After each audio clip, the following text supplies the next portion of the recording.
Yung mga men, samahan nyo ako ngayon. Mag-asikaso ako ng aking mga alagang day old chicks. So yan mga men, sinasala ko pala yung ipa ng palay at yung feeds. Pagkatapos yung mga ipa ng palay, ibabalik ko dito sa ating brooding house sa kanilang flooring. At yung mga feeds naman ay binabalik ko sa kanilang pakainan. So ganyan lang ginagawa ko kada umaga mga men. So sobrang dami ng pawis ko dyan dahil sobrang init ng ating brooding house. At binuksan ko na kagad yung ating pinto para kahit pa paano makasingaw yung ating brooding house. So pagkatapos nun mga men ay nilagyan ko na rin kagad ng feeds ang ating mga pakainan sa ating mga manok. So isa-isa ko na rin nilagay yung ating mga pakainan mga men para makakain na aking mga alaga. At yung bilog ay nilagyan ko na rin. So yan na sila mga men, maliligsi sila.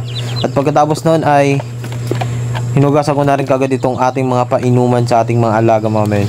So sinabunan ko rin yan araw-araw kasi sabunan yan mga men para yung mga bacteria, mga germs ay patanggal para hindi sila magkasakit siyempre. So pagkatapos ng mga men ay binalawang ko na rin kaagad yung aking mga painuman sa aking mga alaga. Pagkatapos nun ay nilagyan ko na rin kagad yan mga men ng tubig. So yung apat lang may vitamins dyan, yung isa naman ay purong tubig lang.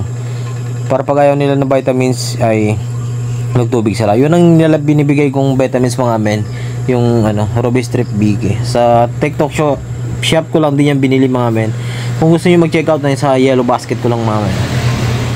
So hanapin niyo na lang po doon. Pagkatapos yan mga men ay nilagay ko na rin kagad yung aking mga painuman sa aking mga alaga dahil alam kong uhaw na sila mga men.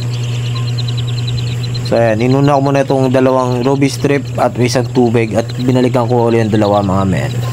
So ito na huling bigay ko sa kanila ng kanilang tubig at pagkatapos ay ayan na sila mga men. Yeah.